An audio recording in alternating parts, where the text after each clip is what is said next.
Voy a abordar dos de los temas que para mí son más profundamente queridos, que es precisamente la historia de la Reforma y al mismo tiempo la defensa de la libertad.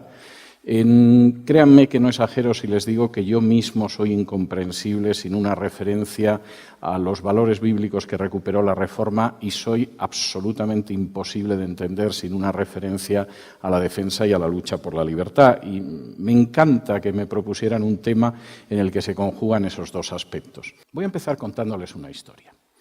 En el año 1513, un joven príncipe alemán de 23 años, que se llamaba Alberto de Brandeburgo, se convirtió en arzobispo de Magdeburgo y en administrador de la diócesis de Halberstadt. Con 23 años hay que reconocer que es una carrera eclesiástica que prometía. Pero el joven príncipe Alberto de Magdeburgo era persona ambiciosa, consideraba que podía aspirar a mucho más que el arzobispado de Magdeburgo y la administración de la diócesis de Halberstadt, y al año siguiente, con 24 añitos, consideró que se podía convertir en el arzobispo de Maguncia y en el primado de Alemania. Ser arzobispo de Maguncia era maravilloso. Voy a intentar describirlo de manera breve. De entrada, el arzobispo de Maguncia era el prelado más importante de Alemania. Era el primado del Imperio alemán. Pero es que además contaba con otra propiedad que era extraordinaria. Desde la Edad Media, los alemanes habían llegado a la conclusión de que la monarquía era algo tan serio que no podía permitirse que pasara de padres a hijos. El emperador padre podía haber sido un personaje inteligente y sabio, el hijo podía ser un perfecto estúpido. De manera que no podía permitirse que la corona imperial pasara simplemente por lazos de sangre. Y crearon un consejo que elegía al siguiente emperador. Por supuesto, tampoco la elección del emperador podía dejarse en manos del vulgo. Era un consejo de nobles, tanto civiles como eclesiásticos. Y uno de ellos era el arzobispo de Maguncia. Ser elector del emperador era fantástico, no solamente porque uno decidía quién iba a ceñirse la corona imperial de Alemania, sino también porque los emperadores, los candidatos a emperadores, sumergían en generosos sobornos a los electores.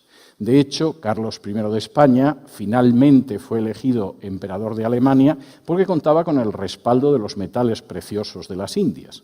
Y eso hizo que pudiera vencer en la elección al Imperio alemán tanto a Francisco I de Francia como a Enrique VIII de Inglaterra. Sin el oro y la plata de las Américas no sabemos si la historia hubiera cambiado y a lo mejor el emperador hubiera sido Enrique VIII o seguramente Francisco I de Francia.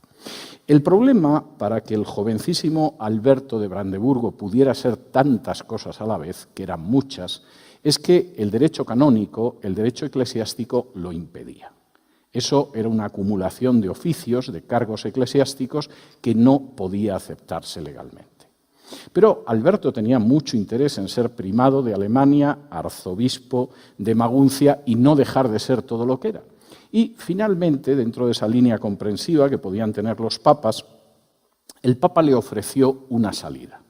Había la posibilidad de recibir una dispensa papal siempre que Alberto estuviera dispuesto a pagarla. Y el precio era fabuloso, verdaderamente astronómico, 24.000 ducados de la época. Naturalmente, como el Papa era comprensivo y consideraba que el negocio podía satisfacer a todos, ofreció a Alberto una vía para que pudiera recoger una cantidad de la que no tenía la menor posibilidad de sacar de su bolsillo. Y la idea era que pudiera predicar en sus diócesis la bula de indulgencias. La bula de indulgencias, en última instancia, permitía que aquella persona que la compraba pudiera acortar el tiempo de padecimientos en el purgatorio, no solo para él, sino incluso también para personas queridas, para familiares. Y en este sentido, a Alberto de Brandeburgo la solución le pareció extraordinaria. Es más, no solamente se beneficiaba el Papa, que de esa manera podría acabar las costosas y dilatadas obras de construcción de la Catedral de San Pedro. No solamente Alberto de Brandeburgo conseguiría ser todo aquello que aspiraba a ser. Es que además, como el dinero había que adelantarlo, porque la predicación de la bula de indulgencias iba a llevar su tiempo, la banca Fugger también obtendría dinero. En última instancia adelantaban el dinero, justo era que recibieran una compensación. Y por si todo lo anterior fuera poco, también el emperador de Alemania se llevaría su parte, porque ustedes comprenderán que un negocio de 24.000 ducados de la época no podía suceder en el Imperio alemán sin que la testa coronada por antonomasia no se llevara también su mordida. Para que no piensen ustedes que esto era simplemente una cuestión de poderosos viendo cómo se quedaban con el dinero de la gente, Alberto, el Papa León X, el emperador Maximiliano, en Alemania la banca Führer. Además, la forma en que se presentaba la bula de indulgencias era de un enorme beneficio popular. Cuando los predicadores de indulgencias, dominicos, comenzaron a predicar esa bula por el territorio de la diócesis de Alberto de Brandeburgo, utilizaban algunos lemas publicitarios realmente prodigiosos. Por ejemplo, uno de los predicadores, que se llamaba Johannes Tetzel, decía que en el momento en que la moneda caía en el platillo, el alma que estaba en el purgatorio salía volando hacia el paraíso. Hay que reconocer que como fórmula publicitaria no estaba en absoluto mal pensada. Y efectivamente los dominicos, con Johannes Tetzel en primer lugar, empezaron a predicar y a vender la bula de indulgencias. En apariencia esto solamente podía traer bendiciones para todo el mundo. El problema es que no todo el mundo veía al final en el terreno práctico que las cosas se correspondieran a lo que había en el papel. El papel sostiene todo, sobre el papel uno puede construir lo que le parezca. Luego, el papel no siempre aguanta el contraste con la realidad. Y al confesionario de un monje agustino, que era además catedrático de Sagrada Escritura en la Universidad de Wittenberg y que se llamaba Martín Lutero, empezaron a llegar penitentes preocupados. Preocupados porque estarían ciertamente dispuestos a comprar la bula de indulgencias y sacar del purgatorio antes al tío Hansel, que se había portado muy bien con la familia, pero el problema era cómo iban a dar de comer a sus hijos con el coste de la bula de indulgencias. O algunos no tendrían mucho problema en sacar a la tía Gertrudis del purgatorio antes de tiempo, pero desde luego no iba a haber zapatos para la familia. Y Fray Martín Lutero, después de varias personas que llegaban quejándose del enorme problema de conciencia que le causaba comprar o dejar de comprar la bula de indulgencias, decidió escribir en un tono absolutamente académico 95 tesis en las cuales se discutían las indulgencias. Cuando acabó las 95 tesis, que era una forma de discusión típica de la universidad desde la Edad Media, las clavó en la puerta de la iglesia de la Universidad de Wittenberg, no como desafío a las autoridades eclesiásticas, sino porque la puerta de la iglesia era el tablón de anuncios de la universidad y era una manera de anunciar lo que sucedía. Pero en contra de lo que pensó Fray Martín Lutero, lo que sucedió no fue ni mucho menos que se produjo una discusión académica, un debate teológico sobre la conveniencia o no conveniencia de las tesis. Lutero, por ejemplo, sostenía que si el Papa tenía ciertamente poder para sacar a las almas del purgatorio, parecía más razonable que lo hiciera por compasión y por amor que no a cambio de un precio, aunque ese precio se encaminara a terminar las obras de la Basílica de San Pedro en Roma. Y esperaba que eso se pudiera discutir. Lo que vino, sin embargo, fue la amenaza de excomunión, la idea de que si no se retractaba, evidentemente podía acabar en la hoguera, y sobre todo la recopilación de otras proposiciones que eran supuestamente heréticas. Por ejemplo, Lutero sostenía la tesis de que al Espíritu Santo no le complacía la ejecución de herejes, lo cual se consideraba una herejía y aparece en la bula de excomunión de Martín Lutero, porque todo el mundo sabe que al Espíritu Santo en realidad le regocija cuando los herejes arden en las hogueras. Y en este sentido, lo que inicialmente iba a ser una mera disputa académica se convirtió en un incendio que empezó a prender, por cierto, de manera independiente, en otras partes de Europa y que conocemos de manera convencional como la Reforma o la Reforma Protestante. La Reforma, por definición, tenía un aliento de libertad desde el principio, en sus formulaciones teológicas y en el impacto que causaría en la sociedad. Había un aliento de libertad desde el momento en que Lutero y otros que no eran Lutero exigían poder expresar con libertad y sin miedo a represalias aquello que pensaban. Deseaban poder discutir con libertad si sus proposiciones eran ciertas o no eran ciertas. Y desde luego ansiaban que existiera una libertad para los que pensaban de manera diferente. Pero al mismo tiempo, dentro del legado espiritual de la Reforma, en el que me voy a detener apenas un par de minutos para entrar en otras cuestiones, también había la sensación, la convicción de que nos encontrábamos con un enorme aliento de libertad. Cuando los reformadores gritaban el sola escritura, es decir, solo la Biblia tiene que ser la regla de fe y de conducta de los cristianos, al mismo tiempo estaban gritando vamos a liberarnos de la tradición anquilosada de siglos, en la cual ha pesado más en la conformación del cristianismo la filosofía griega o el derecho romano que lo que aparece en el Evangelio.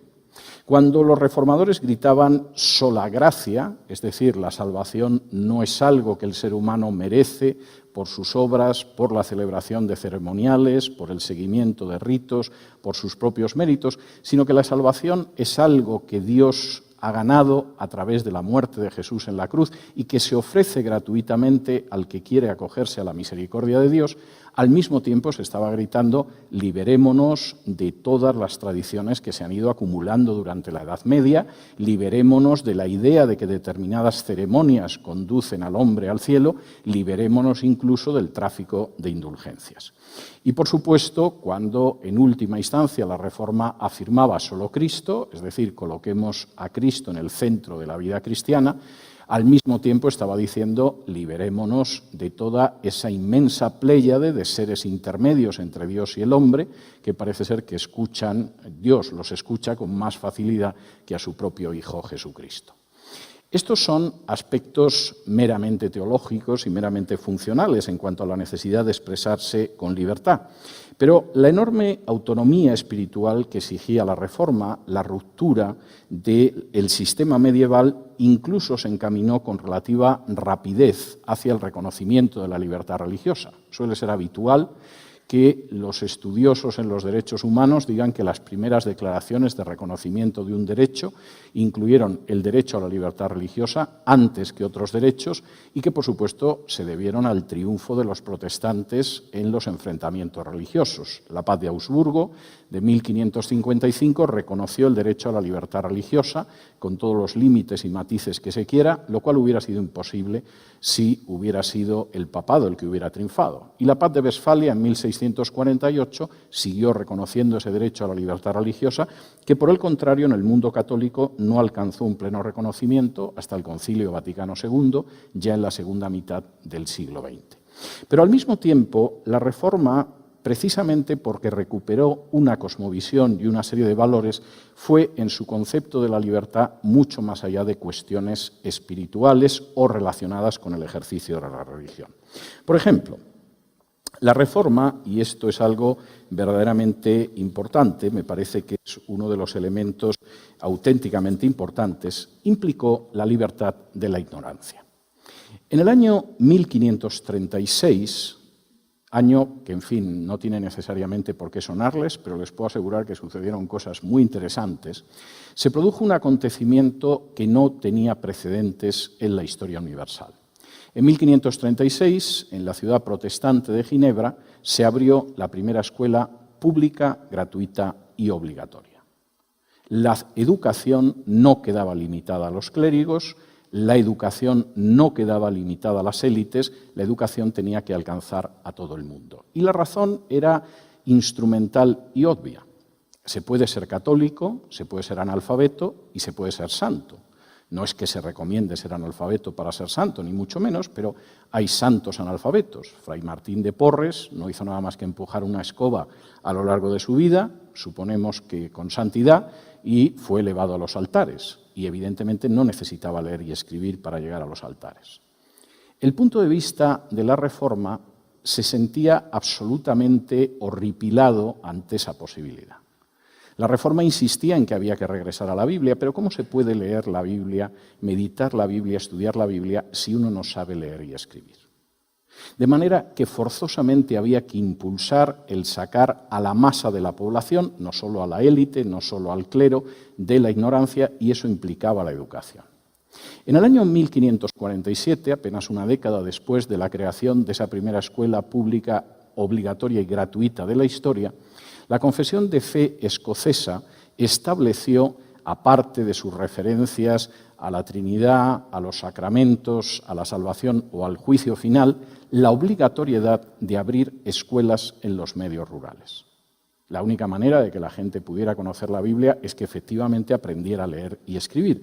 Y la Confesión de Fe escocesa, insisto, un documento espesamente doctrinal, al mismo tiempo insistía en el hecho no solamente de que se abrieran esas escuelas en medios rurales, sino que en todas las ciudades se procurara abrir también una universidad que dispensara una educación superior y cuyos maestros, tanto en un caso como en otro, fueran pagados debidamente por las autoridades municipales.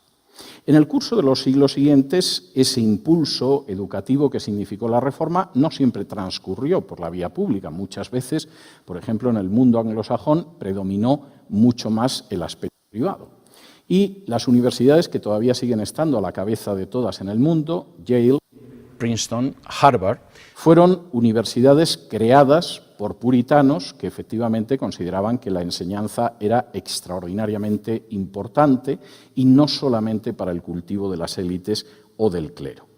En ese sentido, la labor universitaria fue tan absolutamente increíble que una universidad como la de Ginebra, que siguiendo esa línea del impulso educativo de la Reforma se fundó en 1559, más de 2 siglos después se encontró con una propuesta de compra por parte de Thomas Jefferson, el autor de la Declaración de Independencia de los Estados Unidos, el tercer presidente de los Estados Unidos. No consiguió comprarla, pero él tenía muy claro que efectivamente el nivel era extraordinario y no podía ser de otra manera, porque lo cierto es que ese siglo XVIII estuvo marcado en el terreno de la educación por otro protestante, Pestalozzi, que no solamente estaba en la vanguardia de los esfuerzos educativos para toda la población, no solo para élites o para el clero, hasta tal punto que incluso en España algún reformador moderado, como Manuel Godoy, valido de Carlos IV, quiso traerse a Pestalozzi, a pesar de que era un hereje, a ver si conseguía enderezar la educación española.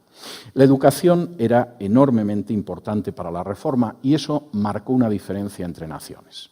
Cuando a mediados del siglo XVII una serie de puritanos ingleses abandonaron Inglaterra y se dirigieron hacia las costas de lo que ahora es Estados Unidos, las Indias occidentales, en un barco conocido como el Mayflower, el 80% de los varones sabía leer y escribir. En el caso de las mujeres, casi el 70% sabía leer y escribir. Cuando las Indias se emancipan de España, a inicios del siglo XIX, la tasa de alfabetización no llega al 10% de la población. Pero no crean que es que el dominio colonial español trataba peor a las Indias. La tasa de alfabetización en España no llegaba tampoco al 10%. Y, en buena medida, esa batalla perdida de la libertad de la ignorancia, que significa el esfuerzo educativo, no la hemos ganado en algunas repúblicas. Y, efectivamente, ahí la Reforma marcó una diferencia y, en buena medida, lamentablemente, la sigue marcando en algunas naciones. No solamente es que la Reforma, al impulsar la libertad de la ignorancia, impulsó la educación, además provocó la revolución científica. Cambió la visión de la educación, porque de ser una religión del libro, por decirlo de alguna manera convencional, de pronto el cristianismo se convirtió en una religión ritual más que además absorbía generosísimas raciones del ritual pagano. La Reforma, sin embargo, al regresar a la Biblia, se encontró con el hecho de que no era posible, como había sido posible a lo largo de la Edad Media, ser creyente, analfabeto y llegar a santo. No es que la Iglesia Católica para llegar a santo recomendara ser analfabeto, pero hay santos analfabetos. San Martín de Porres, que es un santo cercano del Perú, nunca aprendió a leer y escribir, supongo que empujaría santamente la escoba por las galerías del convento y, por supuesto, llegó a los altares. Eso era algo absolutamente implanteable dentro del mundo de la Reforma. Siquiera porque los reformadores se encontraban con ese texto de Josué, capítulo 1 y versículo 8, donde el propio Dios le dice a Josué que para que pueda prosperar en la vida, para que le vaya bien, tiene que meditar día y noche en el libro que él le ha entregado a Moisés. Y claro, ustedes me dirán cómo se puede meditar en un libro que no puedes leer. Y en ese sentido, la Reforma impulsó desde el principio un esfuerzo educativo tremendo. Voy a darles algunas pinceladas para que puedan tener siquiera una visión sintética de lo que esto significa. El 21 de mayo de 1536, subrayo la fecha, 1536, se estableció la primera escuela pública, obligatoria y gratuita de la historia. Y se estableció en la Protestante Ginebra.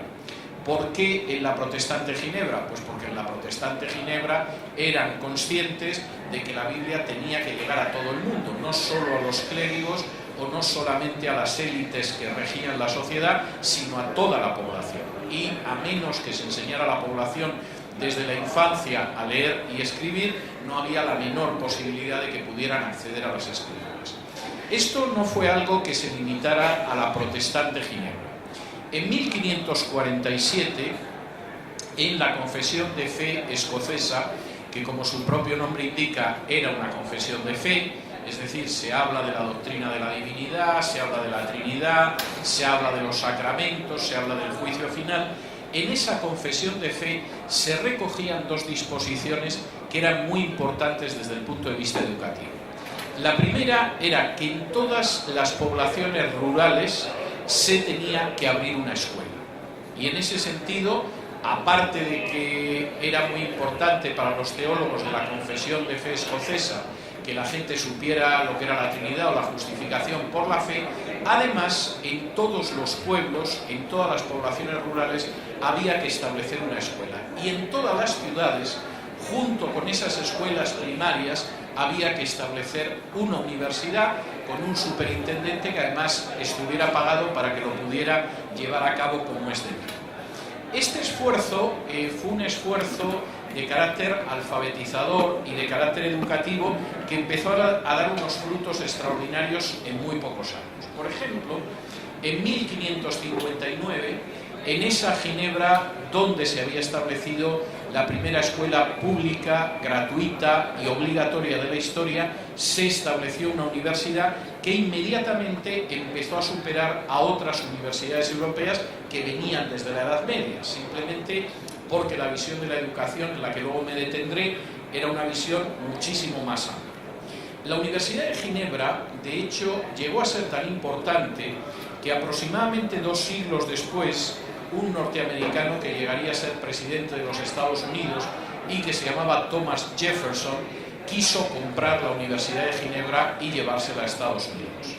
Estados Unidos era una pequeña república, bastante tenían con sobrevivir en el proceso de cuajar la nación y por supuesto Thomas Jefferson no se pudo llevar la Universidad de Ginebra a los Estados Unidos. Seguramente hoy en día no Donald Trump, cualquier millonario del Medio Oeste habría comprado la universidad y se la habría llevado, pero en aquel entonces era imposible.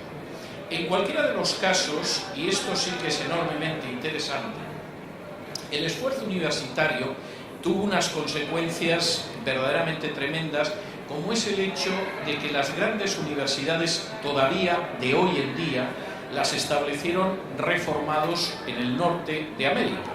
Harvard es una universidad que se crea apenas a los 6 años de que los puritanos lleguen al territorio que ahora se conoce como Estados Unidos, y después de Harvard vino Yale, vino Princeton y vinieron otras universidades en este sentido, y luego me detendré algo más en ello.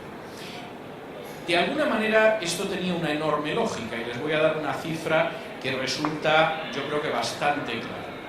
Cuando a mediados del siglo XVII un conjunto de disidentes religiosos, puritanos, suben en Inglaterra a un barco conocido como el Mayflower y se dirigen hacia las Indias Occidentales, lo que ahora es Estados Unidos, el 80% de los varones sabe leer y escribir, a mediados del siglo XVII.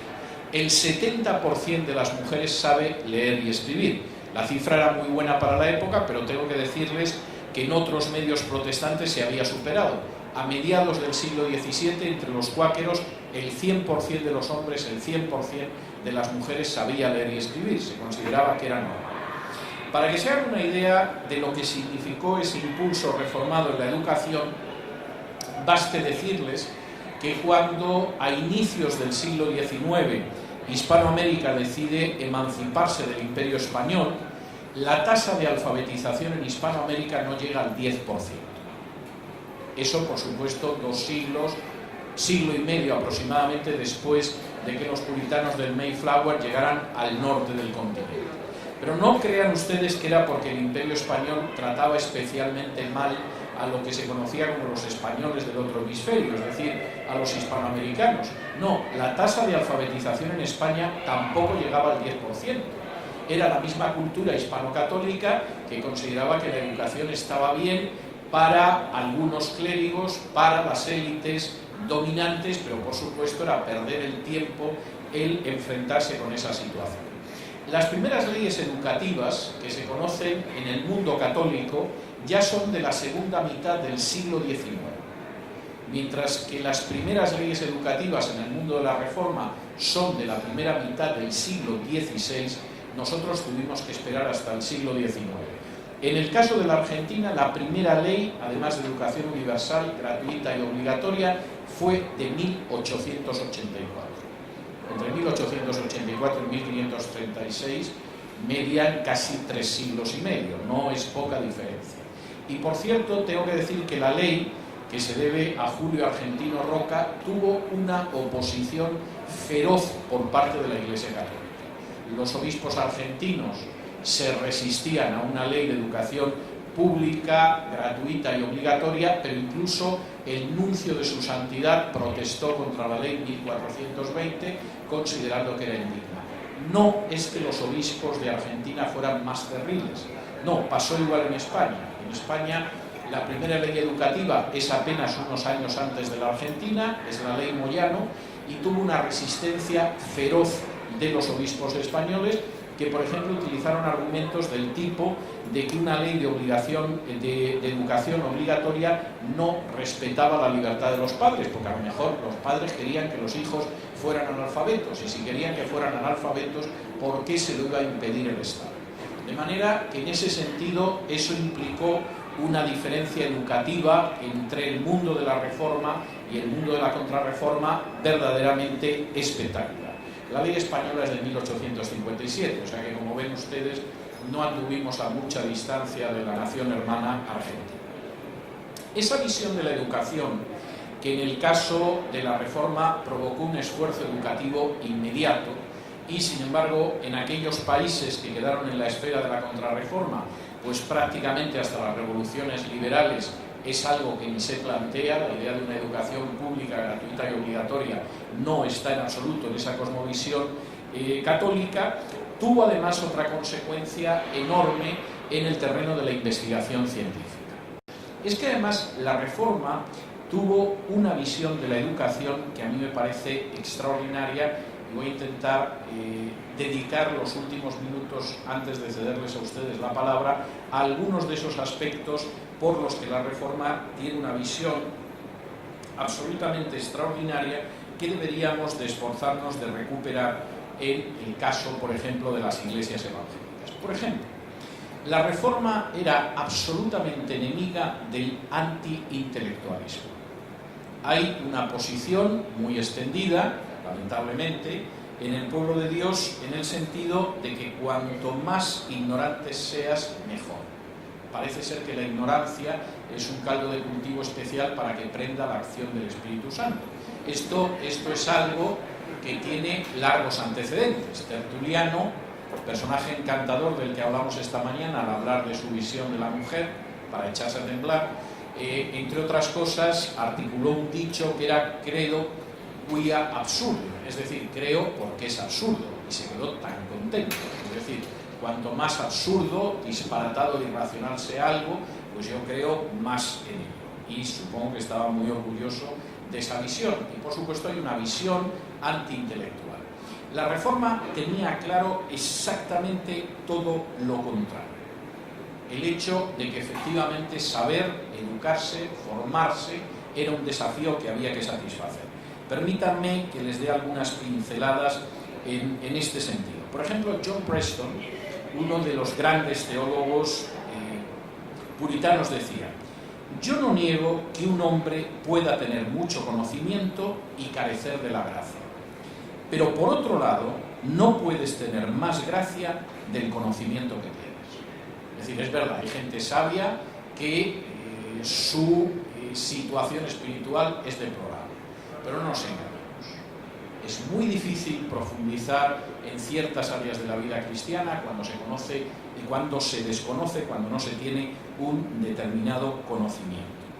Richard Baxter, uno de los grandes teólogos puritanos del 17, decía: la educación es la manera ordinaria de Dios para conceder su gracia y no debería ser colocada en contraposición al Espíritu más de lo que pueda serlo la predicación de la palabra.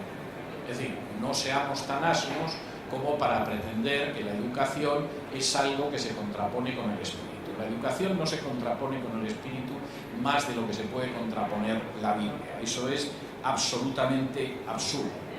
John Cotton, un teólogo también reformado de este lado del mundo, decía: el conocimiento no es conocimiento sin celo, pero el celo sin conocimiento no deja de ser una simple hoguera.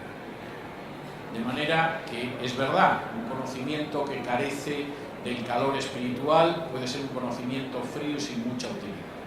Pero cuando una persona lo único que tiene es celo y no tiene conocimiento, bueno, eso no pasa de ser un fuego, no precisamente en el mejor sentido. Samuel Wheeler, por ejemplo, sostenía que la fe está enraizada en el conocimiento. Y en ese sentido, verdaderamente es algo absolutamente notable lo que podían decir. Por ejemplo, que sería interesante que en las instituciones educativas los jóvenes, aparte de aprender muchas cosas, incluida la Biblia, aprendieran también a razonar. Por ejemplo, las primeras leyes que regían el funcionamiento de la Universidad de Harvard, universidad creada a los 6 años de que los puritanos llegaran a Norteamérica, establecían que los estudiantes no solo tienen que ser capaces de leer las Escrituras, sino que tienen que acercarse a poder resolver dificultades de manera lógica. La lógica, la capacidad de razonar, la forma de pensar es algo enormemente importante.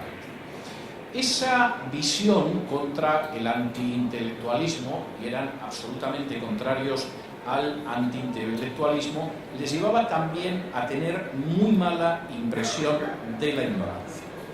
Y en ese sentido es curioso que de nuevo detrás de la fundación de Harvard, y es que me parece ejemplar desde muchos puntos de vista, se afirma, por ejemplo, lo siguiente: hay que evitar dejar que exista un ministerio iletrado en las iglesias, porque entonces nuestros ministros acabarán yaciendo en el polvo. Es decir, mantengamos pastores asnos y esto va a acabar mal. Es decir, seguramente en la primera generación uno pensará que son muy santos y muy bendecidos por Dios, etcétera, etcétera, pero lo cierto es que eso va a acabar muy mal. De hecho, John Woolley decía que cuando la ignorancia y la barbarie invade una generación, su gloria va a quedar yaciendo en el polvo. Y William Perkins, uno de mis teólogos reformados preferidos, lo he estado mencionando en el taller de ayer y en el taller de esta mañana, afirmaba: donde reina la ignorancia, allí reina el pecado. De manera que no solamente es que los reformados tenían muy claro que era muy malo eso de tener aversión hacia el intelecto, sino que además el rendir culto a la ignorancia era lo peor que podía suceder. No solamente eso, y además esto es tremendamente importante. La educación es un factor, y en ese sentido los reformados se estaban colocando dentro de lo que ahora están descubriendo los pedagogos, supongo que con bastante sorpresa y algunos con bastante desagrado. Es algo que depende enormemente de los padres. Yo he conocido generaciones de padres, no creo que la cosa haya mejorado mucho, que sostienen la peregrina idea de que con llevar a los hijos a una institución educativa más o menos decente, hay padres que ni eso, pero bueno, hay padres que consideran que con llevar al niño a una escuela, a un colegio, a un instituto de cierto nivel, su función en la educación se ha cumplido. Bueno, lo que está demostrando desde hace por lo menos 20 años repetidos estudios en este sentido, y por cierto tengo que hablar de ello la semana que viene en la República Dominicana, Dios mediante, es que el papel de los padres en la educación de los hijos es más importante que el de las instituciones. e incluso supera la diferencia de ingresos. Un padre puede tener unos ingresos muy elevados que le permitan enviar a su hijo a un centro educativo que realmente sea excepcional, y sin embargo es muy posible que el hijo tenga peores resultados que un padre que tiene menos medios pero que se ha preocupado de la educación de sus hijos. Y esto estadísticamente es sobrecogedor. Al final, niños de familias pobres o de clase media baja que tienen padres que efectivamente se preocupan por la educación, por el impulso educativo, por el que avancen educativamente, tienen resultados muchísimo mejores que niños que a lo mejor han ido a centros de bastante más categoría académica. Eso lo supieron ver los reformadores. Y de hecho insisten en el hecho de que efectivamente tienen que trabajar en ese sentido.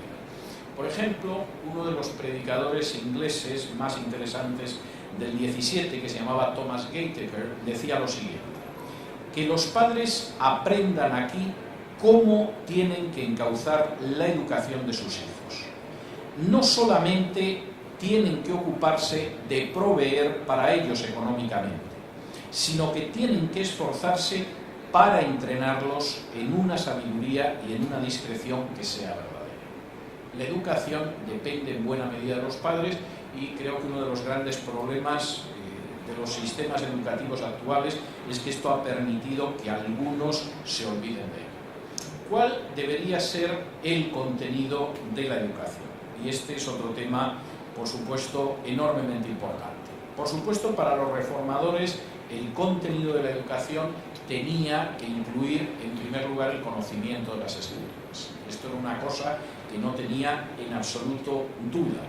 Desde Lutero, que dice que sobre todo la lectura continua para todos de la Biblia en las universidades y en las escuelas es lo que habría que hacer, y habría que advertir para que ninguno dejara que su hijo no supiera que las Sagradas Escrituras son supremas, a la propia disposición de los estatutos del College Emmanuel en la Universidad de Cambridge, que incluían la lectura por la mañana y por la tarde de la Biblia, junto con las Escrituras. Es enormemente interesante lo que consideraban que era el ideal curricular que tenían que tener aquellos que estudiaban. Y fíjense en esto porque es enormemente importante. En un momento en que todavía se sigue discutiendo si tenemos un exceso de humanidades en nuestro sistema educativo y deberíamos enseñar solo cosas técnicas, es decir, desprendámonos de todo lo que signifique pensar y que los niños aprendan sobre todo cómo manejar aparatos electrónicos, olvidémonos de los aportes de la cultura clásica y dediquémonos exclusivamente a los ordenadores, etcétera, etcétera. Es curioso cómo los reformadores desde Lutero tenían claro que la educación, aparte de la Biblia, tenía que ser una educación integral que incluyera todas las ramas del saber.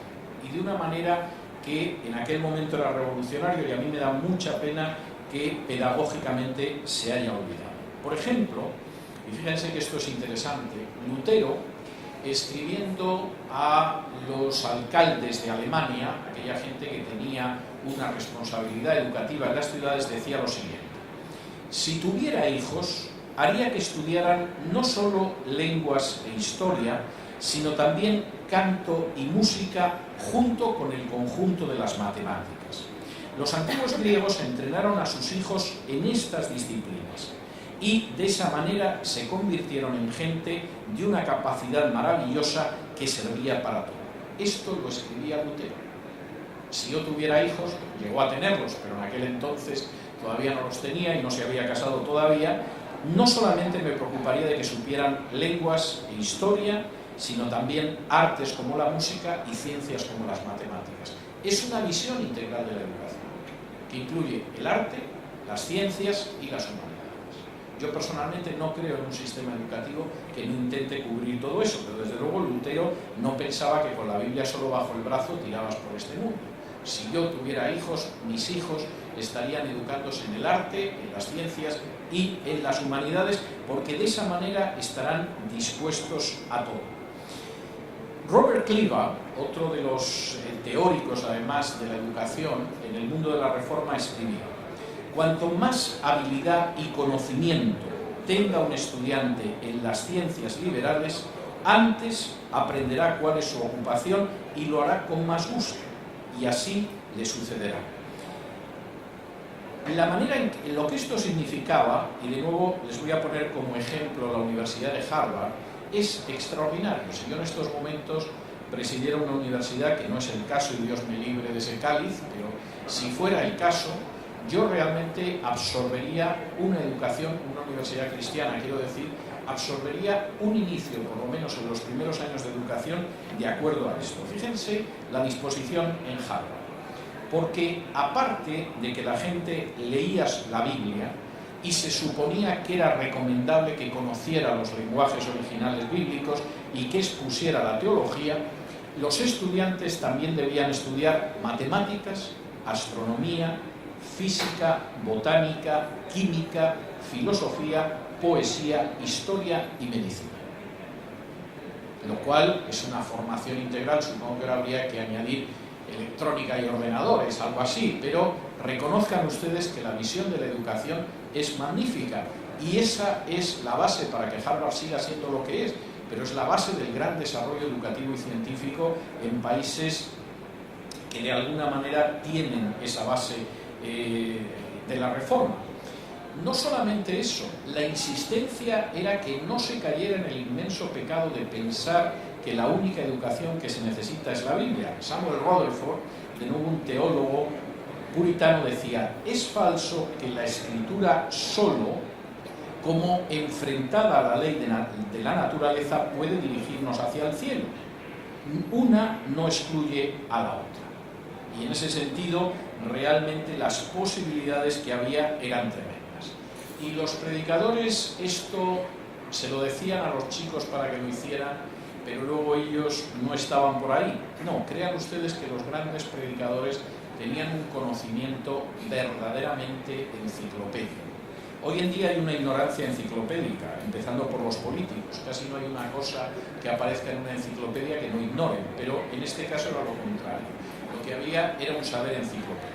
Por ejemplo, Cotton Mather, uno de los primeros teólogos protestantes afincados en suelo americano en el siglo XVII, cuando uno examina sus obras teológicas,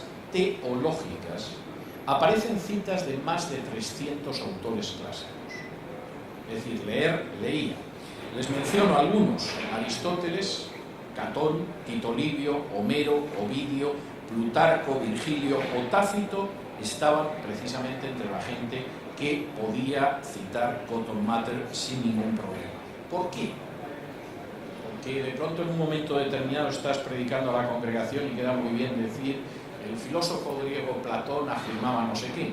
No, porque los reformadores, que basaban en la Biblia la manera en que tenían que vivir, es más, creían que la Biblia contiene principios para moverse en cualquier situación de cualquier época de la historia, conocían el pasaje de Pablo que dice que hay que examinar todo y quedarse con lo bueno. Pablo no dice que hay que hacer una lista de lo que no hay que examinar jamás, sino que dice que hay que examinar todo y retener lo bueno. En buena medida, el saber es como un pescado. Hay que quitarle la cabeza, hay que quitarle las espinas, a veces hay que quitarle la piel, pero tiene una carne que es bastante sabrosa y nutritiva. Y ese principio paulino de examinar todo y retener lo bueno es precisamente el principio que tenía la Reforma. Por cierto, es un principio extraordinario. Richard Sives, escribiendo sobre esto, de nuevo un teólogo reformado, decía: la verdad viene de Dios, en cualquier sitio donde la encontremos, y es nuestra, es de la Iglesia. No tenemos que hacer un ídolo de estas cosas, pero la verdad, en cualquier sitio que la encontremos, es de la Iglesia. Por lo tanto, con una buena conciencia podemos utilizar cualquier autor humano. Hace unos años, ahora cosa de una década, publiqué un libro que se titulaba Camino hacia la cultura, donde al final aparecía una lista de los libros que una persona que quiera ser culta debería leer, de las películas que debería ver, e incluso de los lugares que sería bueno que visitara. Por supuesto, también las piezas musicales que debería escuchar. Y recuerdo que un pastor, con el que yo tenía muy buena relación, pero que era muy bruto, no lo voy a ocultar, tampoco voy a decir el nombre, me llamó compungido diciendo que mi libro era un camino hacia la muerte, no hacia la cultura.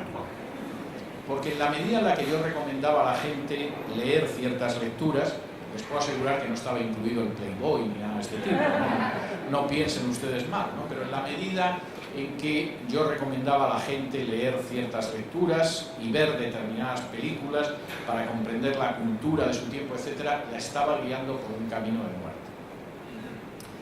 Y es de esos momentos en que te quedas parado y dices, esto no me está sucediendo a mí. Y luego dices, de un momento a otro va a aparecer una cámara oculta detrás de aquella columna y simplemente me van a decir inocente, inocente, y me han gastado una broma, pero inmediatamente te das cuenta de que lo dice en serio.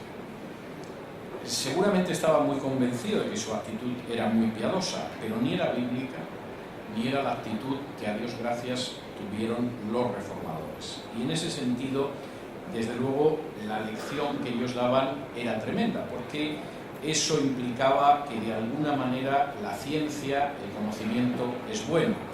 Richard Baxter, por ejemplo, podría decir que la física, que es una gran parte del conocimiento humano, lo es porque implica el conocimiento de las obras admirables de Dios. Cuando alguien efectivamente se acerca a un laboratorio, cuando siguiendo el mandato bíblico observa los cielos, o se detiene en el movimiento de las estrellas, o analiza la vida de un animal tan diminuto como la hormiga, la misma Biblia deja muy claro que ahí con lo que se está encontrando es con el cumplimiento de un mandato de Dios y con el descubrimiento de la poderosa mano de Dios. Y como decía John Cotton, estudiar la naturaleza y el curso y el uso de todas las obras de Dios es un deber impuesto por Dios sobre toda clase de hombres. Hay toda una visión enormemente positiva en ese sentido que a mí me parece verdaderamente extraordinario. Quisiera concluir con una cita de un libro poco conocido pero muy interesante del escritor inglés John Milton. Milton no solamente ha pasado la historia por El paraíso perdido, que es su obra más conocida, es uno de los grandes poemas en lengua inglesa, era un personaje que escribió obras de teología, era hijo de un pastor evangélico en Inglaterra, pero llegó a escribir un tratado sobre la educación. Y cuando él tenía que definir cuál era la educación que la gente tenía que absorber, decía: por lo tanto, yo llamo a una educación completa y generosa cuando hace que un hombre realice de manera justa, habilidosa y magnánima todos los oficios, tanto privados como públicos, para la guerra y la paz. La educación es algo maravilloso. Afortunadamente, aquellas personas que regresaron a los principios bíblicos descubrieron que la educación arranca del simple deseo de que la gente se pueda acercar, como Dios le dijo a Josué, de día y de noche a la palabra de Dios, que la educación, por supuesto, cambia la situación de las personas y de los pueblos. La educación marca una distancia tremenda entre las naciones y aquellas naciones que quedamos en el lado de la contrarreforma, evidentemente seguimos manteniendo una brecha histórica con aquellas que recuperaron los principios bíblicos que trajo la reforma, pero además la educación es algo extraordinariamente maravilloso, que incluye la profundización en la Biblia, porque el hecho de ser ignorante no significa ser más espiritual, significa ser ignorante, punto, a secas. Luego, si es más o menos espiritual es una cuestión aparte, pero la ignorancia no es ni lejanamente algo unido a la espiritualidad, aunque algunos lo piensen. Y por supuesto, la educación implica el hecho de profundizar en las obras maravillosas de Dios, implica examinar todo y retener lo bueno, porque cualquier cosa buena que hay en este mundo es nuestra y Dios nos la ha dado y tenemos que saberla aprovechar. Y la educación, en última instancia, es algo que tenemos que comunicar con la gente que nos rodea y asumir, por ejemplo, en el caso de los padres, como un auténtico y glorioso privilegio. Y en ese sentido, la reforma, desde luego, que marcó una diferencia. Muchas gracias.